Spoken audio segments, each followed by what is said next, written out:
Thanks for tuning in. It's Chris Gilmore here, and you're listening to another episode of Chris Gilmore On Demand. And I have a really special guest, so I've been quite excited for the last week about getting this guy in. So I've been following his story on social media, and you guys should hook it up as well too. His real name is Glenn Lawrence, but everyone knows him by Ozzie. So we're going to interview and just have a quick chat to Ozzie. He's also a motivational speaker. He's a massive Australian wildlife lover. Rugby league coach at the Logan Brothers, so everyone would know who Ozzie is down there with the boys. And also is his business is Oz Capture Snake Relocation. So this one's going to be quite interesting because, as you all know, I hate snakes. So, Ozzie, welcome to Chris Gilmore On Demand. How you going? Yeah, mate, fantastic, and thank you very much for the opportunity to come here today into your office and talk all things wildlife and have a bit of fun today. So, thank you so much. I'm doing really great today. Quiet on the phones in regards to the snake call-out, so brilliant timing to be doing this. Thank you so much. Mate, that's all good. So, look, mate, for the people that don't know your story, give us a bit of what's the Ozzie story? What's the background, and how did you get into, motivating, speaking, and just loving, obviously, the wildlife and stuff like that? Just give us a quick backstory about Ozzie. Not a problem at all. Okay, well, to cut a long story short, in regards to the nickname, it's actually because of the glasses I wear, which are the same ones as what Ozzie Osbourne does, so hence the name. It's not AU-SSIE kind of thing. But no, it all started for me in the motivation side of things when through Glenn Twiddle I got to go and see Dr. Eric Thomas. I'd been following his story of his race to success, and got really, really heavily inspired by that. And I thought, well, I've been through some dark patches in my life as well, with not having a father and a few other bad things that happened as a kid, from bullying to abandonment and all that kind of thing. And I thought, well, let's touch on that. So when you were growing up in school, you were bullied? Yeah, quite heavily, yes. Yes, I was, yeah. Are you bigger than them now and you can kick the shit out of them? I actually did quite a fair bit of martial arts, so I'm trained to defend myself more successfully, that's correct. But yeah, I can hold my own if I need to, yeah. There you go. So, look, I think it happens to the best of people. Bullying does go on, but we won't really get into that. I've also had the privilege of speaking on stage with E.T. He really wants the crown. He wants to take over Tony Robbins, and I think he goes by the hip-hop preacher. So look up Dr. Eric Thomas. I think everyone's going to love him. So we've both had the privilege of meeting him. So he's the man that's inspired all this. Yeah, he definitely started the motivational side of things and inspirational talking side of things to put my story forth and try and inspire people that I come across. I've done my own motivation events called Survive It's a Warrior, where I've got up on stage, hired the hall, and I've done quite a few of them quite successfully as well. Brilliant feedback from them. Just telling my life story. It's not about the money, it's just trying to help humanity, so to speak. So yeah, no, they've been really good. So yeah, Dr. Eric Thomas lit the fire, definitely.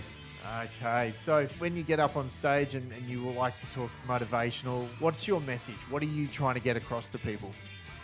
The main thing is that, throughout my life, I haven't really, had the big bank account, the fancy lifestyle or anything like that. But as I said, I've been through some really bad things in my life, and I've bounced out the other end of it, with a smile on my face, and I haven't got depressed over it. And I thought, if I can sort of go back there sometimes, which I had done through my entire life and then talked about it, it never bothered me so much. So I thought, well, maybe I could give this story to a larger crowd and try and inspire some more people out there that you don't need $1 million in the bank account. You don't need 1 million successful, big entrepreneurial kind of friends out there to make a positive footprint in your lifetime on this planet. I encourage everyone to go tell your story if you've got something to tell. Yeah, that just got me up on stage, and I did my events in the halls and stuff. They were really, really good, and I really enjoyed. The feedback was great. So I got people quitting smoking. Some people stepped up to be better parents.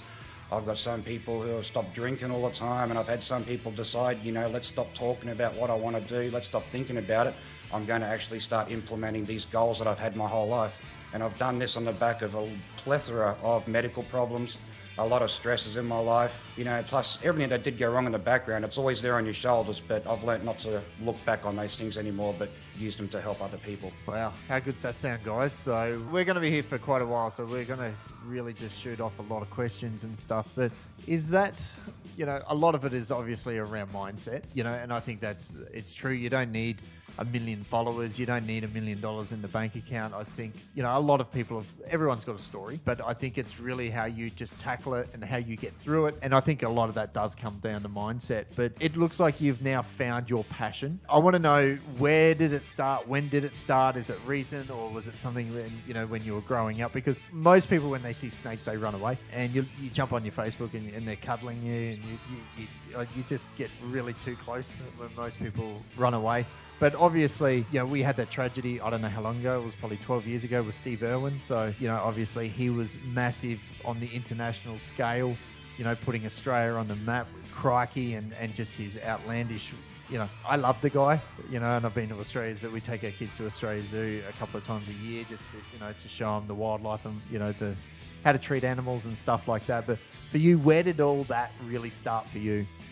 I suppose as a kid, I was always that one who was collecting the weird reptiles, the weird bugs from the school oval in primary school. I'd take them home, I'd scare mum, put my stepdad at the time into a bit of a panic, to get rid of them. They'd be in my room and it's my bed. I'm talking red-bellied black snakes. I successfully, not red-bellied black snakes, red-backed spiders, big huntsmans. I was collecting praying mantises, successfully bred them without the females chewing the males' heads off. Even things I used to call doodle bugs, which are technically called an ant lion. They eat ants, build little funnels in the sand. I'd bring them home and they were my pets. So mum had a cat, I was allergic to that. So I just if it was weird, wonderful, I brought it home, and I just found, I just loved watching these animals. Had rats for pets as well as when I was a kid. All sorts of weird things. I was always happier at the bush. We'd go on family holidays and I'd just go to the beach. I would go down to the bush and get lost there for a few hours and miss lunch, whatever it might be. So I was always wandering off. I always had this affinity for anything weird and wonderful. And as time got on, Steve Irwin come to light, started getting a name for himself, and I found this is a guy I can relate to. He never talked, he was never in fancy suits, flying around in helicopters. He'd rock up in his car keys and his four-wheel drive, no matter what stage of his success he was in, and just go out there and just be the most passionate, as he'd walk up to a snake and goes, I just want to show you the beauty of this animal, and he's just so animated, and he never talked about any sort of money, and I thought, this is a real grounded man, a real true blue Aussie, and I thought, I can relate to this guy, his passion, his enthusiasm, and what he put out there was definitely attainable for anybody who wanted to follow in his footsteps or be a conservation and fight for wildlife in Australia. And I just started loving the guy, I really did. Having the absence of male role models in my life, I had heroes when I was growing up. And when Steve Irwin came to light, he was definitely my beacon of, I can make a bigger impact on this planet. So, yeah. Who were your heroes growing up?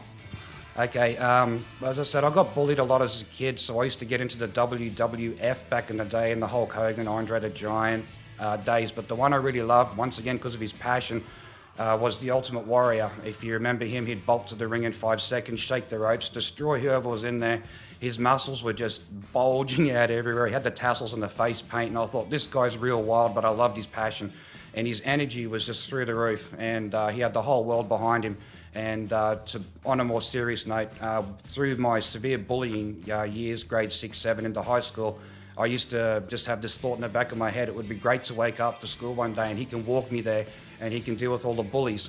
And in his later years, before he passed away, he became a motivational speaker himself. So he fired me up a little bit, and he was the first motivational speaker I ever heard who dropped the F-bomb until, Gary V's come along and everybody else dropping the F-bombs. But Ultimate Warrior had a way of simplifying things. They were small words, but he yelled them at you, and you didn't just hear what he said, you felt what he said still up until his dying day. So he was a hero, and then it went to Steve Irwin. Throughout all of this, it's been David Attenborough as well, and over the years, I've actually come close to some of my heroes. I've met Eric Thomas several times, and I've met Glenn Twiddle several times. His inspiration is just awesome, and his success stories as well. And, a lot of these other people I once looked up to, I'm sort of shaking hands with them, or I'm one handshake away. So I'm in the circle now, I'm in the zone. So my heroes are actually, I could say right now, Chris Gilmore. I'm in his office as I speak, and he's someone I see on bus shelters and stuff, and I see, he's at these big seminars we do of motivation ones, inspirational ones, and there's Chris, and he's always been a nice guy, and I looked up to him. And yeah, as soon as I started being the real me, that that I think everyone started seeing that, and they come to me. So, and vice versa. So yeah, I've got a lot of heroes now, but they're people who I get to talk to every day, correlate with. Talk on Facebook, talk in real life, phone each other. It's just an amazing place to be. So, heroes are everywhere. Mate, that's all good. I'll pay you later for that little plug in there. But yeah, okay. So, and I think everyone has, with their story, they've got certain people that they look up to. So, for me, Gary Vee's a huge one for me. I think he's really come onto the scene, and a lot of people are really just trying to emulate Gary Vee. But you know what I love? You said, the Ultimate Warrior dropped the F-bomb, and I swear a bit. I try not to swear on the podcast because Apple don't like it. But, if that's you, that's you. Do you know what I mean? And I recorded a podcast last night. It was about 5 things to quit, and it was all about stop trying to please everyone. You can't control hate, you can't control gossip, you can't control the bullies. You can't control any of that. What you can control is your inner peace, and your mindset and how you tackle it. And you look at, I don't know the full backstory, how bad you were bullied and all that, but look at you now. Those guys, they would probably be just so jealous of who you are now and what you've turned into. But it was probably them that's inspired you to just go, you know what, fuck you. This is who I am. This is what I want to do. And I'm not going to listen to anyone else. Do you know what I mean? And I just think that's amazing. Guys, just jump onto Facebook and just look up Glenn Ozzie Lawrence and just follow. And you've got another Facebook page too, don't you? Wildlife Warrior? Oz Warrior, motivational speaker, and wildlife warrior as well. Yeah. All right, so guys, check that out on and connect with Ozzie on socials. So, mate, let's get into the animals, because that's obviously where you're very passionate about. Oh yeah. Okay, so this is where it's probably going to get good, and you can just feel that in the room. You can feel when someone talks to me about motor racing or Formula One, mate, I could just go on for days. I could just talk about Formula One, because that's. I was 5 years old when I started motor racing, and I'm still doing it. I'm 38. Yeah, I'm 38. So I'm still doing it, but that's my passion. So everyone has a passion, and if you haven't got a passion, you need to find a passion. But I think, a lot of people say, oh, you work a lot with real estate, and I'm like, yeah, but I love it. Do you know what I mean? And people go, I think you're crazy. And I said, no, what I think is crazy is the people that sit on the bus for an hour and a half. Mopey is all shit. They go to a job they hate, and then they come home again. And they do that every single day of their life for 20, 30 years, and then you die.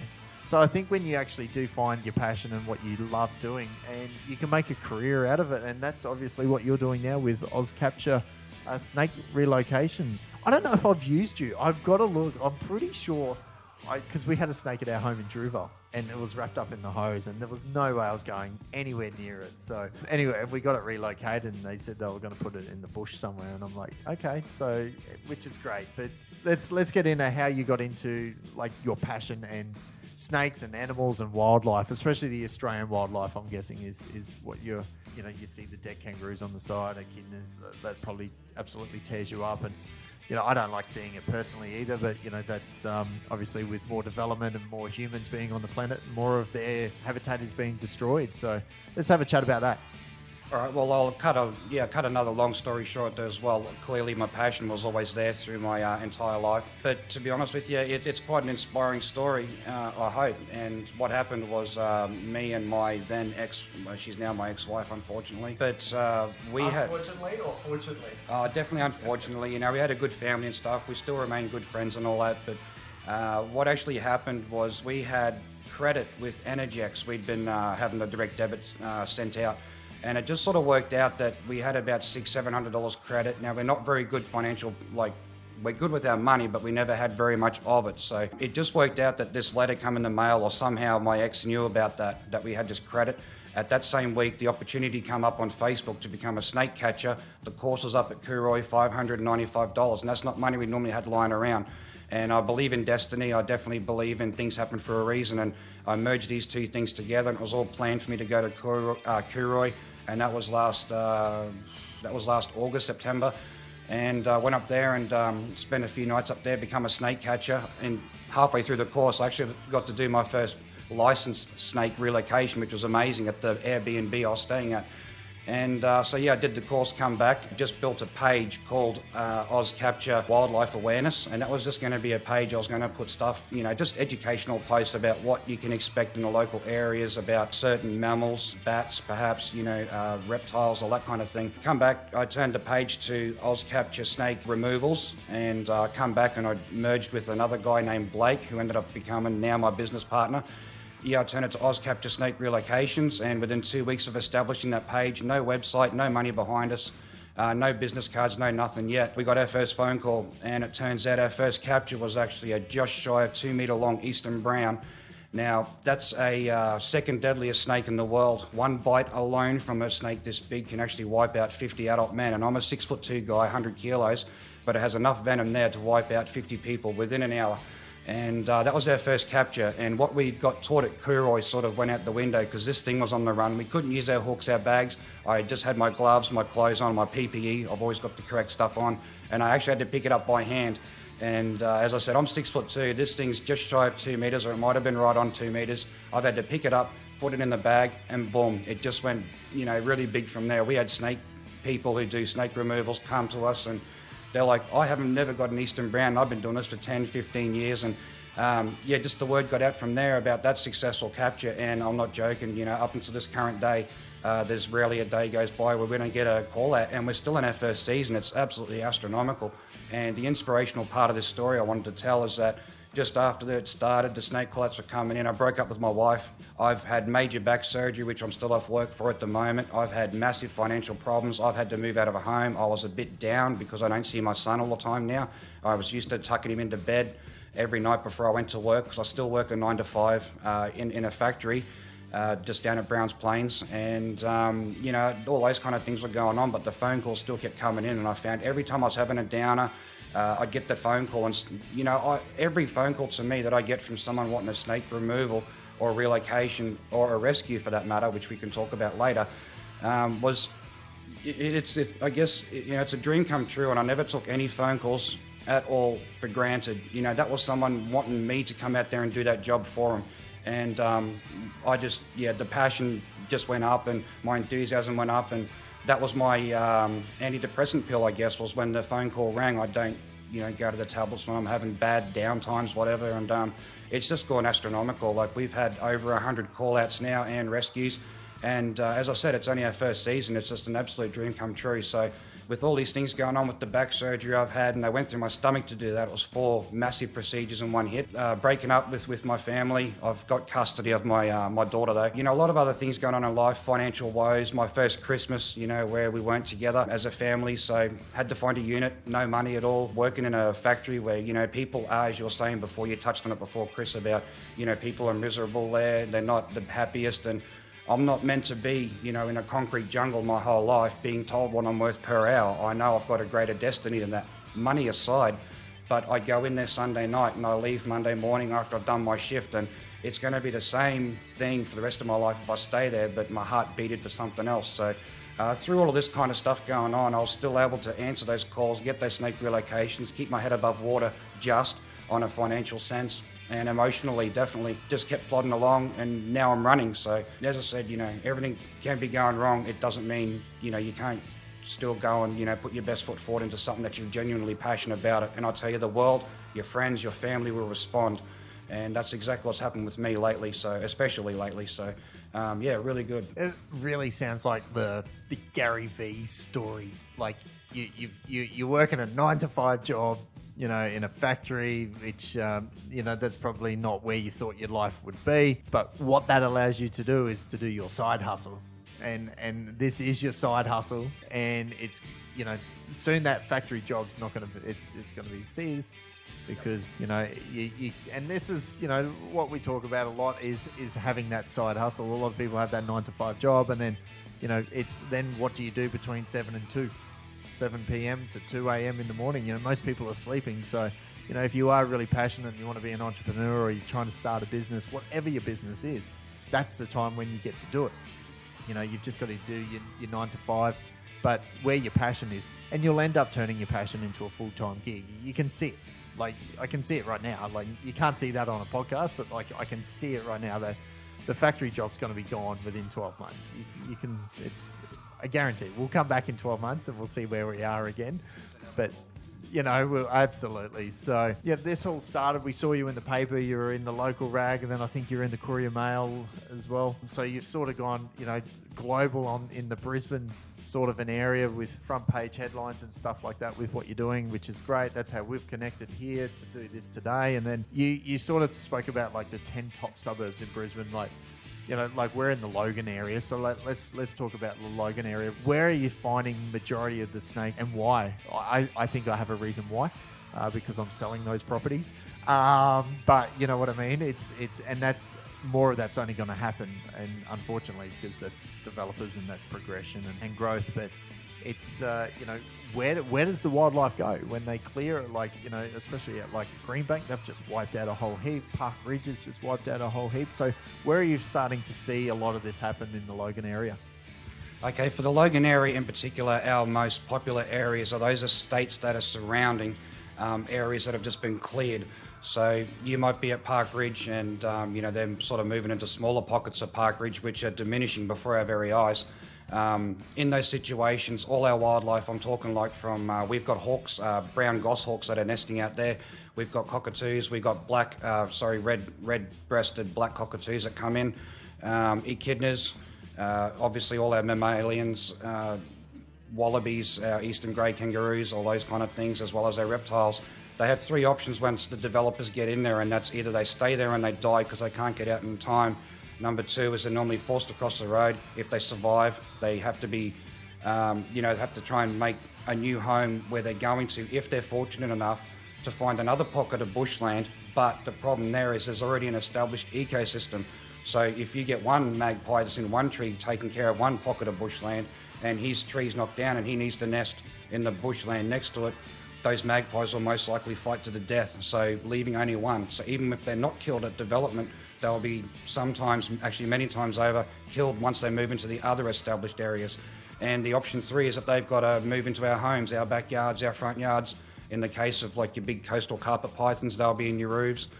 Statistically, 1 in 3 homes in Australia actually does have a snake in it, especially during winter months. You get your blue tongues that are going to be coming in abundance in your gardens, your bearded dragons, the eastern water dragons. So many, there's an absolute plethora of animals that have got to, if they survive, I've got to relocate, and we've got to learn to try and live with them. So southeast, Logan City in particular, as I was saying back before, if you've got a property, fence lines on untouched bit of bushland, that gets cleared out, I can guarantee what's in your backyard's about to be a whole new array of wildlife having to move in there. So all those areas around the bushland is where we're seeing not just snakes, but everything has to move. Like koalas have got to move, kangaroos have got to move. It's just, it's really sad. Frogmouths, all that kind of stuff. This could be controversial, but do you think that developers should do more? I definitely do think that they could integrate into their businesses or their companies to have a fauna and wildlife spotter. And I know that this is a role amongst many places nationwide where someone can go in there, they can clear out the kangaroos, the koalas, they can have a good look around the bushland and find what's on the ground. They can sort of relocate those things. It's not implemented in all councils where someone is paid to go, or even if they're not, I would do it for free. I seriously would, and I happily would. I'd go out there if they gave me the heads up and said they're clearing out 3 acres down here on Park Ridge Road. If I knew that, I'd be down there and I would just do it on my own back because I just love these animals and we really do need them around. So I think that they need to make it like a more serious role in every council, every shire, whatever it might be, to have people go in there and clear these animals out, put them into places that they're not running out, getting killed, getting run over by cars, whatever it might be, having to go into people's homes, but move them to another good pocket of land where perhaps they might be able to, survive. So I definitely do think that, we do need a position or a role for someone, maybe a couple of people to go start doing these things and start saving the wildlife. Yeah, well, good luck with that one because developers don't even want to put more roads in, and that's what we're seeing and stuff like that. So let's talk about if you stunned me, right, when you said 1 in 3 homes in Australia have a snake in their roof, especially in winter time. So guys, go and check your manholes right now and see what's up there and give Ozzie a call. But what should someone do if, okay, let's just a typical home here in Brisbane and there's a snake. Like, what should most people, right, and this is most people go to them with a shovel and kill them. That's the very first instinct of a human when they see a snake, is just to kill the snake. What are the tips? And if it's slithering across, and should they follow it? What are the tips if someone finds a snake in their home? Okay, if you are able to back away from the animal, the snake, doesn't matter what it is, just back off if you can. Keep your eyes on it, and the best thing I can say right now is to definitely make a phone call to my business, Oz Capture Snake Relocations, or if I'm not in a particular area, definitely call out a qualified snake handler who can relocate the animal for you. We really do need these guys around. They're nature's free pest control for you. They keep the rats and mice and under control in such a huge way. We really do need them. So the best thing to do is, if you do see them, back up, give someone a phone call straight away. Keep your eyes on the animal. I don't know how many times I've had to go to call-outs and I've had a lady ringing on the phone and she's been absolutely panicking, screaming on the phone. She's locked her back door up. She's gone and hidden in her bedroom, made a phone call to me. I've got there half an hour later on, and that snake's gotten half an hour head start on me and moved on, because I won't just sit there and go, I'm a snake, leave me alone.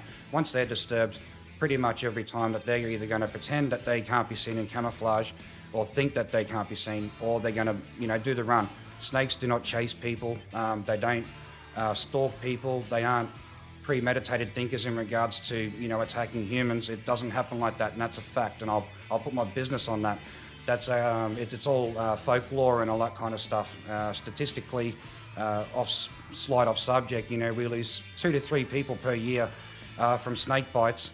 Normally about 1 or 2 of those people that we do lose per year are actually, blokes around a campfire on a Saturday afternoon. They've got a gut full of, of piss, and they see a snake, and there's always one who's got the testicular fortitude to go up there and say, oh, I'll go pick it up, I'll move it. He's one that gets bitten. And other times, the other one that might die is someone trying to shovel it. Snakes can strike at such a fast rate, it's not funny. They really can. And, the other person we might lose per year is summer situation. Dad's come home, he's left his steel cap boots outside. Storm's coming over. Shit, better bring the boots inside. He's brought them inside. They've stayed there, it's rained and carried on all night. He's gone to bed, woken up the next morning, gone and put his work socks on, slipped his foot into his work boots. He didn't know there was a 1 foot long Eastern Brown in his shoe, got bitten. And the thing about Eastern Browns is you rarely ever feel the bite. A 2 metre long Eastern Brown fangs is only a couple of millimetres long, and their venom actually doesn't work through the blood system. It's lymphatic, so it could be quite a while before you realise you've even been bitten. By then it could be too late. Now, on another side subject too, we lose, over 20 people die from, falling off horses per year. We lose 7 or 8 kids per year trying to steal food out of vending machines. So to lose, on average, 2 to 3 people per year via snake bites, and as I said, 66% of them were completely preventable. Snakes aren't dangerous to us. They aren't deadly. They're defensive animals who just don't kill them. Don't try and be the hero around your friends. Just leave them be, or give us or someone who's licensed a phone call. Just ring Ozzie. That's all you need to do, eh? Yeah, you'll come out and you'll catch him. So, look, mate, I think we've been got 30 minutes. How good's that? So, that's good, mate. So, guys, look, like I said the whole way through this podcast, look up Ozzie on Facebook, and we'll probably put up a phone number and stuff for people as well too. So if they do have some snakes, and this is mainly for the people in the Logan area here in Brisbane, where we are seeing a huge spike, and I'm guessing that's going to increase in summer when it gets a lot hotter. They're searching for water and stuff like that. So, look, guys, snakes are animals. They're friendly. They might look scary, but I still hate them. But I won't kill them. So, but look, mate, thank you for coming in. I do appreciate it.